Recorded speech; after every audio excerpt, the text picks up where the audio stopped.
ناظرین، جنگی تاریخ کے ماہرین کا کہنا ہے کہ مصنوعی ذہانت پر مبنی اسلحہ ایجاد ہونے سے جنگ کی تاریخ میں تیسرا انقلاب جنم لے چکا ہے۔ پہلا انقلاب اس وقت آیا تھا جب 14ویں صدی کے بعد جنگوں میں بارود کا استعمال شروع ہوا۔ اس کے بعد دوسرے انقلاب نے 20ویں صدی میں جنم لیا، تب ایٹمی ہتھیار بننے لگے اور یوں انہوں نے جنگ کو بدل دیا۔ مصنوعی ذہانت یا آرٹیفیشل انٹیلیجنس کس طرح سے جنگ کے میدان کے علاوہ بھی ہماری زندگی بدل رہی ہے، آج کی ہماری ویڈیو اسی دلچسپ موضوع پر ہے۔ ناظرین، سادہ الفاظ میں مصنوعی ذہانت یا آرٹیفیشل انٹیلیجنس سے مراد ایسے سافٹ ویئر ہیں جو انسان کی دی گئی ہدایات کے مطابق کوئی مخصوص کام کر سکیں۔ مثال کے طور پر اب جاپان اور بعض یورپی ممالک کے ہوٹلوں میں روبوٹ ویٹرز عام ہو چکے ہیں۔ یہ گاہکوں کو کافی یا چائے پیش کرتے ہیں اور ان مشینی ویٹرز میں مصنوعی ذہانت والے سافٹ ویئر ہی نصب ہیں۔ سافٹ ویئر کو یہ ہدایت دی گئی ہے کہ چائے گاہک تک لے جاؤ یا کھانا پہنچاؤ، وہ اس کے علاوہ کوئی کام نہیں کر سکتے، یعنی ان کو جس حد تک پروگرام کیا گیا ہے یہ وہی کام کر سکتے ہیں۔ تاہم اب ماہرین مصنوعی ذہانت کی بنیاد پر ایسا سافٹ ویئر بنانے کی کوشش کر رہے ہیں جو انسانی دماغ کی طرح ہی سوچ بچار کر سکے،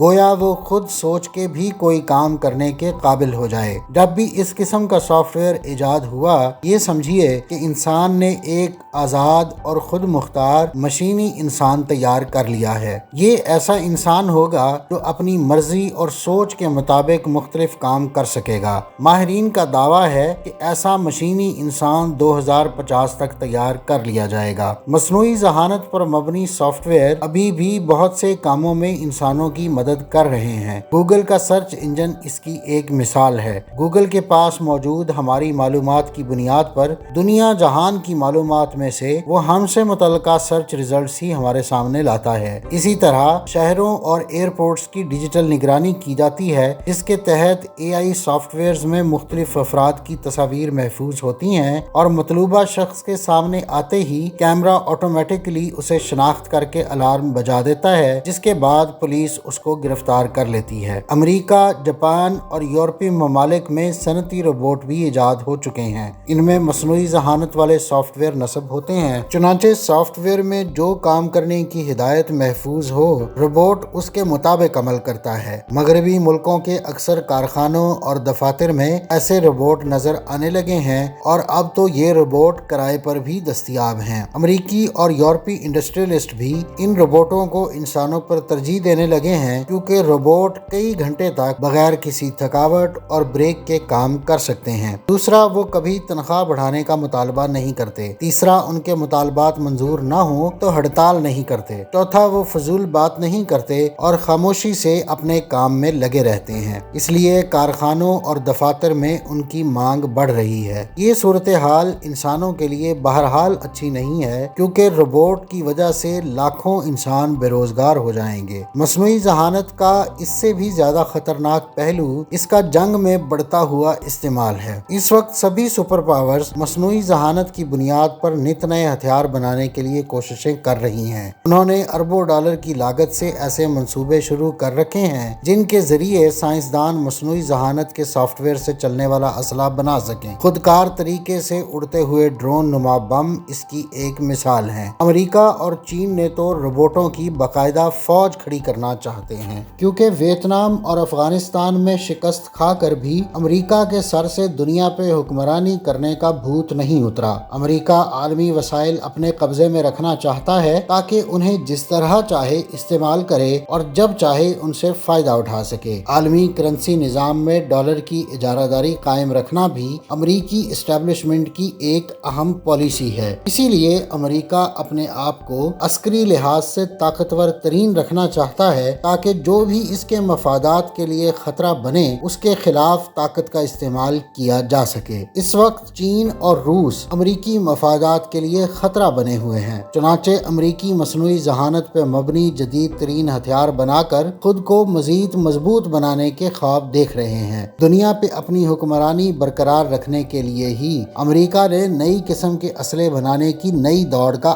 آغاز کیا ہے۔ اس دوڑ کے دوران سپر پاورز مصنوعی ذہانت سے فائدہ اٹھاتے ہوئے خطرناک ترین ہتھیار بنانے کی کوشش کریں گی، مگر ماہرین اور دانش دانشور خبردار کر رہے ہیں کہ اسلحے کی یہ نئی دوڑ کرۂ ارض پہ نوع انسانی ہی نہیں، زندگی کی دیگر اقسام کو بھی تباہ و برباد کر سکتی ہے۔ مشہور سائنسدان اسٹیفن ہاکنگ نے 2014 میں اسی تباہی کی سمت اشارہ کرتے ہوئے کہا تھا کہ مصنوعی ذہانت پہ مبنی ایجادات ہمارے کام آ سکتی ہیں، یہ روزمرہ زندگی کے بہت سے کام کرنا آسان بنا دیں گی، لیکن انسان کو چاہیے کہ وہ مصنوعی ذہانت کو کبھی آزاد اور خود مختار نہ ہونے دے۔ اگر مصنوعی ذہانت انسانوں کی طرح سوچنے سمجھنے کے قابل ہو گئی تو بہت جلد انسان کو ہی اپنا غلام بنا لے گی۔ اس کی وجہ یہ ہے کہ انسانی دماغ کا ارتقائی سفر بہت سست رفتار ہے، جبکہ مصنوعی ذہانت سپر کمپیوٹروں کی مدد سے بہت جلد اپنے آپ کو اتنا زیادہ ذہین بنا لے گی کہ انسان کسی صورت اس کا مقابلہ نہیں کر سکے گا۔ حکومت امریکہ اب اپنی ایک خصوصی حکمت عملی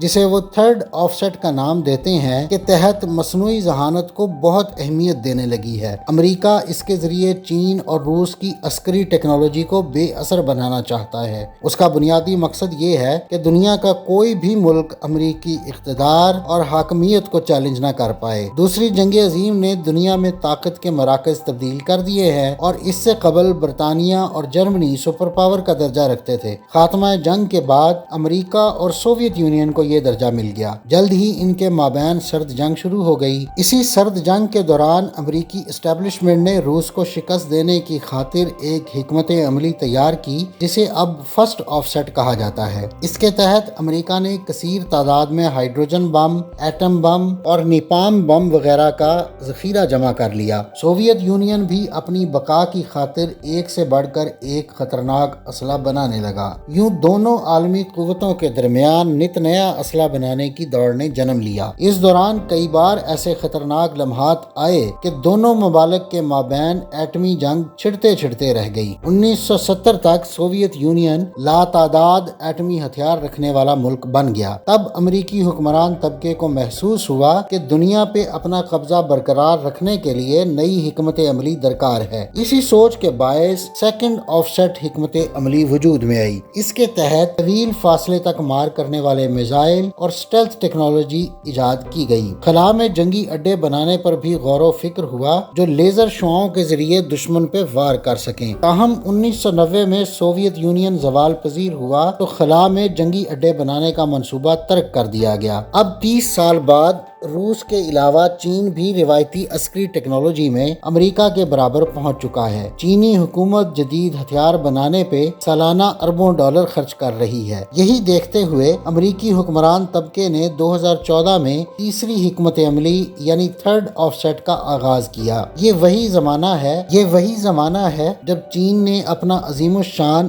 بیلٹ اینڈ روڈ انیشیٹو شروع کیا تھا۔ اسی منصوبے کے تحت پاکستان میں پاکستان چائنا اکنامک کوریڈور یا سی پیک بنایا جا رہا ہے۔ اس اسٹریٹجی کے تحت پینٹاگون نے سلیکان ویلی میں ڈیفنس انوویشن یونٹ کے نام سے ایک ادارہ بنایا اور اس میں سرکاری اداروں کے ماہرین کے ساتھ نجی کمپنیوں کے سائنسدان بھی نئے ہتھیار بنانے کے لیے ریسرچ کر رہے ہیں۔ یاد رہے امریکہ میں سلیکان ویلی سائنس اور ٹیکنالوجی کی نجی کمپنیوں کا سب سے بڑا مرکز ہے۔ پینٹاگون اب تک آسٹن ٹیکساس اور بوسٹن میں بھی اپنے ڈیفنس انوویشن یونٹ مراکز قائم کر چکا ہے۔ اس قسم کا سب سے بڑا یونٹ خود پینٹاگن میں واقع ہے۔ یہ حقیقت ہے کہ امریکی سائنسدانوں نے دوسری جنگ عظیم کے بعد خصوصاً جتنی بھی ایجادات کی ہیں وہ پینٹاگن یا CIA کی مدد سے ہوئی ہیں۔ امریکہ، چین اور روس کی بھرپور کوشش ہے کہ وہ روبوٹوں پر مشتمل فوج بنا لیں اور یہ فوجی روبوٹ انسانی فوجیوں سے کہیں زیادہ چست، ذہین اور لڑائی کے فن میں طاق ہوں گے۔ مزید برآں مصنوعی ذہانت رکھنے کی بدولت جنگ و جدل کے نئے طریقے بھی بہت جلد سیکھ لیں گے، مثلاً یہ کہ تنہا ہو کر دشمن کا مقابلہ کیوں کرنا ہے جبکہ دستے کی شکل میں حریف پہ کیسے حملہ کیا جائے۔ ایسے روبوٹ فوجیوں میں موت کا ڈر نہیں ہوگا جس کی وجہ سے وہ نہایت خطرناک ہو جائیں گے، اور چونکہ روبوٹ بنانے کی ٹیکنالوجی سستی ہو رہی ہے لہٰذا عنقریب ایسی فوج کھڑی کرنے پہ خرچ کم آئے گا، اور ایک حالیہ رپورٹ کی روح سے صرف 10,000 روبوٹ فوجی نیو یارک جیسے بڑے شہر کی آبادی